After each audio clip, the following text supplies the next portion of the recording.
I've just come out of the Park Royal Centre for Mental Health after speaking with Tom Dwan. He's clearly under the supervision of the NHS here. He was the young online phenom named Tom Dwan who went as Durrrr. To my story with him, when I started to notice there was maybe something a little off or different. Now I'm expecting, what is this? FBI, something? He wasn't just disliked, he was downright loathed. His name could spark an argument in any poker room, but in April 2025, his long-running feud with the poker world took a darker twist. Locked up, cut off from his phone, and claiming he was being silenced, he suddenly lit up social media with posts that left fans stunned. Was this the breakdown of a controversial star, or a calculated move? This is the inside story of how one of poker's most hated figures went to war with the system and why the WSOP wanted him quiet. Tom Dwan's story starts on July 30th, 1986, in Edison, New Jersey. Even as a kid, he was drawn to anything that tested his brain. Logic puzzles, strategy games, anything that required thinking 3 moves ahead. But it wasn't until his teenage years that he stumbled onto the game that would define his life: poker. On his 17th birthday, with just a $50 gift from his dad, Dwan opened an account on an online poker site. He picked the screen name Durrrr, a cheeky little jab meant to make opponents underestimate him. The joke didn't last long. Within a few short years, he'd flipped that $50 into millions, pulling off one of the fastest and most fearless rises in online poker history. His main battlefield was Full Tilt Poker, the mecca of high-stakes online games in the mid-2000s. Here, Tom went toe-to-toe with the best in the world, and often beat them. His style was relentless: insane bluffs, impossible hero calls, and constant pressure that forced even seasoned pros into mistakes. Some outsiders called it reckless. The real sharks knew better. They saw a player who could calculate complex scenarios in seconds, blending cold game theory with pure gut instinct. By his early 20s, Durrrr wasn't just a username, it was a brand. Dwan had become the most feared and exciting player in the online arena, regularly battling in nosebleed stakes games with blinds of $200 to $400, $500 to $1,000, and sometimes even higher. Where most would tighten up, Dwan thrived in chaos. His legendary duels with names like Phil Ivey, Patrick Antonius, Ilari Ziegmund, Sahamis, and Victor Isildur I, Bloom, defined an era of online poker that felt wild, unregulated, and limitless. His sessions with Antonius were especially famous. Marathon battles where millions swung back and forth in hours, each move dripping with tension. Fans loved him for the same reason opponents feared him. He could turn trash hands into gold, bluff his way out of disaster, or extract razor-thin value where no one else would dare. This was the golden age of online poker, and Dwan wasn't just part of it, he was the headline act.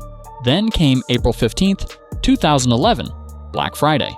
The U.S. Department of Justice shut down Full Tilt Poker and other major sites, revealing that Full Tilt had been using player funds to pay owners and cover debts.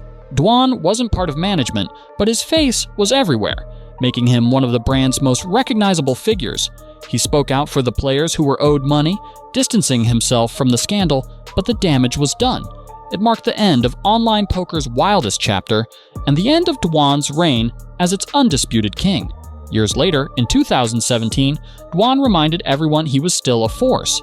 He reappeared at the Macau Billionaires Poker Spring Challenge, jumping into the Super High Roller event. He finished second to Mikita Bodzikuski, pocketing $275,000, his first live tournament cash in over 3 years. But tournaments were never his true playground. His heart and his edge were in high-stakes cash games. Then came May 2023, when Dwan made history all over again.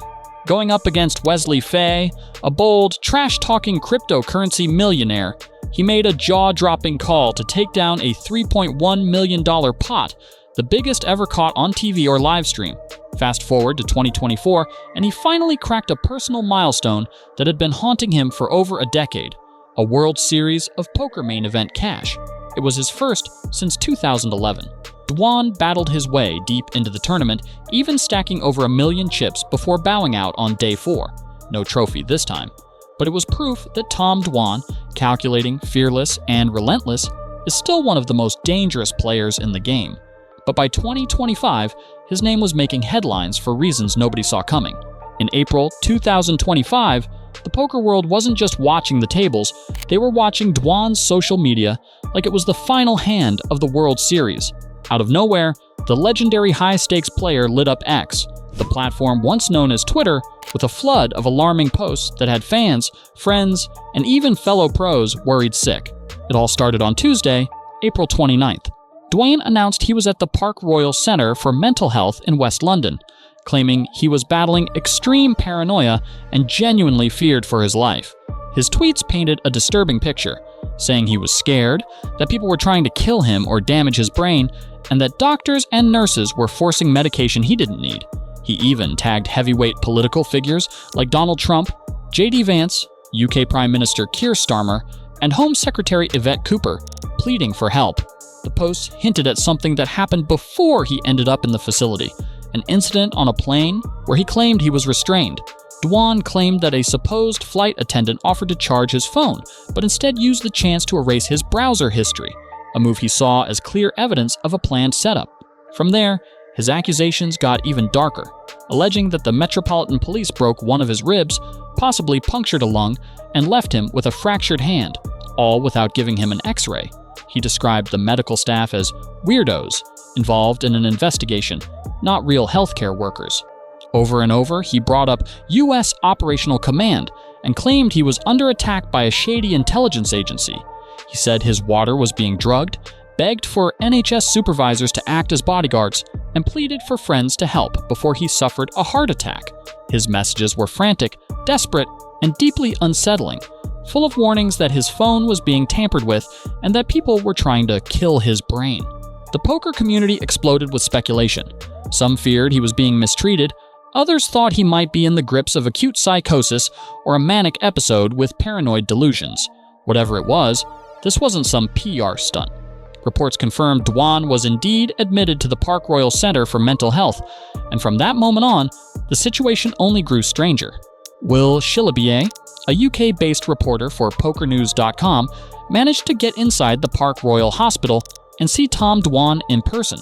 He spent about 15 to 20 minutes with him, enough time to size up the situation. From Shillabier's perspective, Dwan wasn't in any immediate danger. He looked physically fine, was under the supervision of the NHS in Middlesex, and seemed to be in the right place to start getting better. Still, not everyone watching felt reassured. Even with Shillabier's calm report, Dwan's social media posts kept setting off alarm bells. Moments after Shillabier left, Dwan hopped back online, asking the Poker News reporter to return with a bottle of non-drugged water, hardly the kind of follow-up that suggested peace of mind. Within the poker community, concern was running deep. Veteran pro Jaime Staples voiced what many were quietly thinking. This looked like psychosis, and the best thing for Dwan was to trust the medical staff.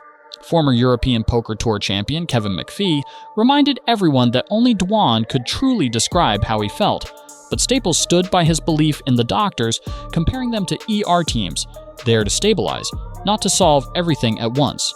Staples shared that his opinion came from personal experience, having fought through his own mental health struggles. For him, the signs were unmistakable, even if they could be misread by those unfamiliar with such battles. Through it all, the poker world didn't get lost in the messy details. Dwan was more than just a player.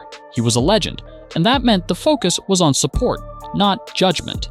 His close circle stayed mostly silent in public, but some of the old-school grinders from his full-tilt glory days quietly checked in behind the scenes. One veteran high-stakes player, speaking anonymously to SpadePoker.tv, revealed that figures like Rob Yong had reached out with offers of help and encouragement. Then, signs of a turnaround started to show. Less than 3 hours after his tense post, Dwan tweeted an apology for the rant, admitting he'd just been stressed and saying he was feeling a bit better. It was vague, sure, but it was also the first real hint that the storm might be passing. Support came flooding in, with one of the most heartfelt messages from Durrrr, who reminded Dwan how many people he'd inspired and how ready the community was to stand behind him, no matter what. A few weeks after the chaos first erupted, Dwan resurfaced looking far more composed. He announced he was heading back to the United States, and this time, he came out swinging. He said he planned to sue both the UK police and London's Park Royal Hospital over what he described as a nightmare experience. According to Dwan, his time at Park Royal was nothing short of being held prisoner. He claimed he'd been drugged without consent, denied proper medical care, and stripped of basic rights like calling a lawyer or informing his family. He said staff even forced him to post that April 30th tweet where he told fans he was feeling a bit better and a bit stressed, then kept his phone for over 2 weeks instead of the promised few minutes. On top of that, he accused UK police of roughing him up before his hospital stay, breaking ribs, fracturing his hand, and possibly puncturing a lung. Dwan said he had voluntarily checked into Park Royal for what he thought would be a short 2-week stay, but the reality was different. He claimed he was cut off from the outside world and forced into treatment. His anger didn't just stop at the hospital or police. He also threatened to sue Poker News for reporting that he was in good physical condition while there. Under UK law, specifically the Mental Health Act of 1983, updated in 2007, authorities can detain someone if they believe a mental health disorder makes them a danger to themselves or others. Section 2 allows up to 28 days for assessment and treatment, while Section 3 permits up to 6 months for more serious cases. Treatment can be given without consent, but there are rules. Detainees still have rights, including legal representation and the ability to appeal. If Park Royal followed all those rules, Dwan's legal fight would be tough, but he insists they didn't, saying they ignored his rights and took away his phone after he posted a picture of an NHS staffer to his 200,000 plus followers. The real reason for his detention is still a mystery. Early on, Dwan fired off some paranoid-sounding tweets, claiming someone dressed as a flight attendant had messed with his phone, wiped his browser history, and was trying to frame him. Later, fellow poker pro Daniel Negreanu revealed on the Mania podcast that Dwan had been acting oddly even before his London trip. Negreanu didn't drop any names, but said Dwan was flying in to meet someone and was already behaving strangely at the airport. Negreanu also shared a throwback from Las Vegas that proved Dwan's quirks were nothing new. Years ago, Dwan pulled him aside for an urgent talk, but only after insisting Negreanu remove his phone battery so no one could record them. And after all that drama, there was nothing urgent at all. Dwan just wanted to chat. Negreanu said he had a bit of a delusion of grandeur, convinced he could personally broker peace with people like Putin or Kim Jong-un, and actually believing it. But that was only the surface. His real story was still to come. On May 30th, 2025, after more than a month of silence and speculation, Dwan finally spoke out, sharing his side of the story for the first time in a long, candid chat with Argentinian crypto streamer and software engineer Abril Zucchi. This wasn't just a quick update. Dwan opened up in detail about his stay at the Park Royal Center for Mental Health, how it all started, and what might have triggered what doctors later described as an acute psychotic episode. For a man once feared across the online poker world, it was a rare and raw glimpse behind the curtain. According to Dwan, it all began on a flight. Something happened mid-air that set everything in motion, ending with him being placed in psychiatric care just outside London. Looking back, he admitted that at some point, he wasn't processing reality correctly. Doctors told him it was an acute psychotic episode, but the cause was unclear. It could have been an underlying psychiatric condition or the result of some kind of substance. Dwan swore he hadn't taken anything willingly, suggesting that if substances were involved, they were given to him without his knowledge. Still, neither explanation felt right to him, and even now, he's still trying to make sense of it. Then came his biggest point of contention, the visit from Poker News managing editor Will Chilabier. While confined, Dwan said the hospital staff brought Chilabier into his room without his permission. At first, he thought Chilabier was a doctor, but minutes later realized he was actually a journalist. He felt blindsided, describing the interaction as manipulative and inappropriate. He later hinted online that he might consider legal action unless a proper apology was made. This whole episode raises bigger questions about how mental health crises involving public figures should be handled, especially when privacy, consent, and the media collide. While much about what happened remains unresolved, one thing is certain. This changed Dwan, the once smiling, unshakably confident poker phenom, has been more withdrawn, more unpredictable, and different since returning to the Macau scene. And if history is any guide, this probably won't be the last time he speaks out about it.